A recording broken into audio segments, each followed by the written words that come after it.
Madridistas, welcome back to the channel. All right, we need to start talking about this absolutely massive match tomorrow night. Now, listen, for those of you that believe in, I certainly believe in football heritage, football history, football pedigree. It doesn't get bigger than this matchup. These two clubs are just absolute monsters, and this rivalry is just legendary. So, okay, I want to talk a little bit about, just very briefly, about the history of the rivalry. We'll talk about the current form of the two teams. I think there's a narrative out there that Bayern aren't very good this year, etc. This can be absolutely disproven with facts. So don't fall for that line. Bayern is in much better shape than you'd think. We'll talk about the lineups. I'll give you my thoughts on what the lineups would look like and the different variations for Real Madrid. And then we'll talk about the kind of key tactical things to be aware of. I think there are 6 things that we need to be very, very careful with. But I'm also going to give you 3 reasons why I think we can win this. So anyway, welcome back to the channel. And let's start talking about this incredible match. Let's get started.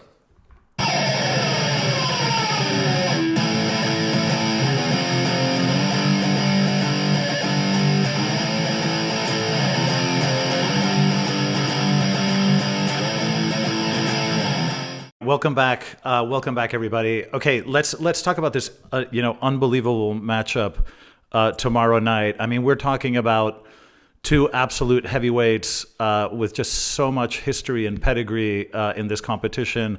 As you know, we have 14 European Cups. Bayern is up there with 6. Then it tails off after that. But I mean, Bayern is way up there in this competition. They're just kind of always there, always competitive. Just a team with an incredible amount of history. Now, another thing to be aware of is, these are, not just 2 heavyweights in terms of European pedigree, but these are the 2 most offensive teams in Europe. And if you look at in the big 5 competitions, these are the most shots per club, shots on goal. So these are the 2 most, aggressive offensive teams in Europe in terms of shooting at the target. You're probably surprised not to see Man City there, but don't forget that Man City's game is, there's a lot of windshield wiper type football. They tend to spend a lot of time in the midfield. In terms of sort of raw, aggressive, offensive power, these are the 2 most offensive teams in Europe. Now, this is the 27th time that these clubs meet in official competition. This is what it looks like. We have a very, very slight edge. 12 wins. Bayern has won 11 times, and there have been 3 draws. But, if you look at sort of recent history, we do have a slight edge, and we've won the last 3 times that we've met in this competition. But listen, this is an incredible matchup. I remember even going back to the 80s, just the tension, in the 80s and 90s, and just there's this legacy between these 2 clubs, so much rivalry, and there was always so much trash talk. So these 2 clubs really have a lot of history, but it's going to be very, very tense, no doubt about it. Okay, let's talk about the current form of the 2 sides, because there's this kind of narrative that Bayern aren't so good this year, and especially at the beginning of the season. But I think that a lot of this has to do with what Bayer Leverkusen accomplished, which was to topple Bayern after so many years of just hegemony and winning the Bundesliga sort of over and over and over. And I think that really filters the narrative. I mean, this is where Bayern stands right now. But if you look at it, the idea that they're not that good this year is just not true. I mean, after 31 matches this year, and we're comparing them to last year, after 31 matches, where we are now, they had 65 points and 83 goals. This year, they have 69 points and 89 goals. So we're talking about 4 more points than at this point last year and 6 more goals. So, the idea that sort of they're not very good this year is just simply not backed up by numbers. Again, I think that Bayer Leverkusen, the extraordinary season that Bayern Leverkusen had, is the reason that this kind of narrative sells. But if you look at the raw numbers, it's just not true. Okay, now in terms of form, I mean, they've won, as you can see, the last 3 matches in the Bundesliga, so they're in pretty good form, and they're coming off beating Arsenal in the quarterfinals, which is definitely a big a big morale boost. So I think Bayern are in a very good place in general, and I think in terms of recent form. So they're not coming into this from a position of weakness that I can see. Okay, in terms of Real Madrid's current form, look, I mean, we all follow, our beloved Real Madrid, so I don't need to say much. I mean, we've only lost 2 matches all year, both against Atletico de Madrid and both at the Wanda Metropolitano. So, I mean, kind of bizarre. So, I mean, our form has been very consistent throughout the entire season with only those 2 defeats. Now, in the Champions League, our form is a little bit, we're coming off 3 draws in a row. We drew against Leipzig, and then we had 2 draws in a row against Man City.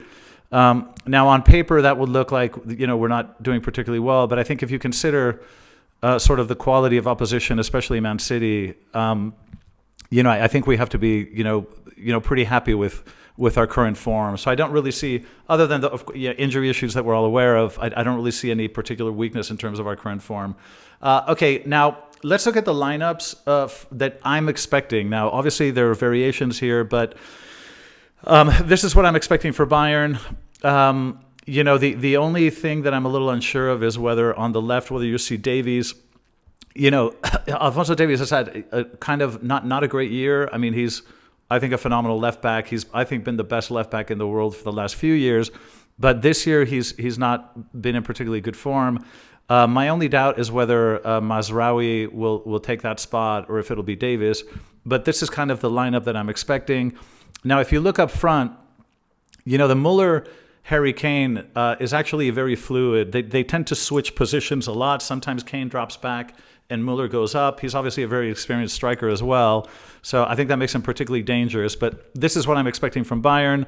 Now, in terms of the lineup for Real Madrid, this is what I'm expecting. Now, the doubt that kind of shuffles all the pieces around is what we're going to do in the center back position. So Rudiger obviously is going to be there. We know that Lucas Vázquez has to play on the right. Mendy will play on the left. Now, I think that we will opt for Tchouaméni as a center back along with Rudiger.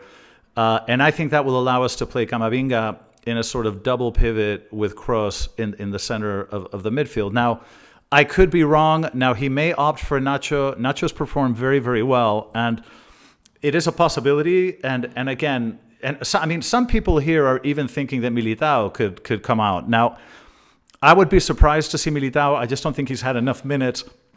I think that by the time we play the return leg, we might be able to play Militao. I just think it might be a little bit too early. So my bet is that Tchouaméni will be as play center back, that will have Camavinga. Now, in terms of the midfield, sometimes we play a diamond, sometimes we do a double pivot. I think we need to be quite defensive, playing away from home in a very tough stadium like the Allianz Arena. I think we're going to opt for Toni Kroos and Camavinga as sort of a defensive double pivots, which would push Bellingham a little bit to the left and push Valverde to the right, and then, of course, up front, Rodrigo and Vini. So this is sort of what I'm expecting. But again, I could be wrong. There is an outside chance that you see Nacho, and an even more outside chance that you see Militao. But that's sort of what I'm expecting in terms of the lineups. Now, in terms of the tactical things that we need to be aware of in this match, now there are 6 things that I think that we need to be particularly careful with in terms of Bayern. I mean, the first and most obvious thing that I'm going to mention, obviously, is Harry Kane. I mean, this guy's scoring goals like crazy, okay? He scored 35 goals. He's only 6 goals away from tying Robert Lewandowski's Bundesliga record, which is insane, and he'll probably get there. So Kane, obviously that's risk number 1. I don't need to mention that's obvious. Risk number 2, it does worry me that the mobility, because Kane is also a very, very, he's good on the ball. He's not just a very good number 9, but he's very good on the ball, and he plays very well outside of the box. So he can drift back, he can drift to the sides, and he can switch with Müller, and he's a very good passer as well. So I think the second thing that we have to be very aware of is that Kane's mobility and his ability to come out and create danger from positions where he becomes a passer and not just a finisher. I think we have to be very careful with that. And also, Müller is a very experienced striker, so you have to be very careful with Müller in the box as well. Now, a third thing that I think we have to be very careful with, which I'm sure you guys have thought of, is Lucas Vazquez on the right against Musiala. Now, Lucas Vazquez has been playing very well, very consistently all year.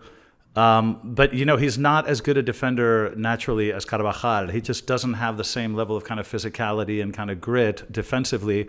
And I think that the idea of Musiala running at him with, of course, either Davies or Mazraoui coming up that wing as well, I think Lucas Vazquez is going to have a lot of work cut out for him. And I think Camavinga is going to have to make an extra effort to help out on the right flank. So I am worried about Musiala making runs up the left.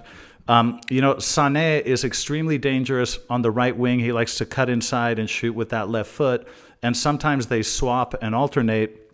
But whether it's Musiala or Sané on a switch, these are very good players, very aggressive players. And I think Lucas Vazquez is going to have his hands full. I think, this is something Tuchel is probably going to tell his team to focus the attack on that wing, because I think it is our weaker side. So that's something to be aware of. Now, the fourth thing I would say, and this is quite obvious, is, aerial play and set plays.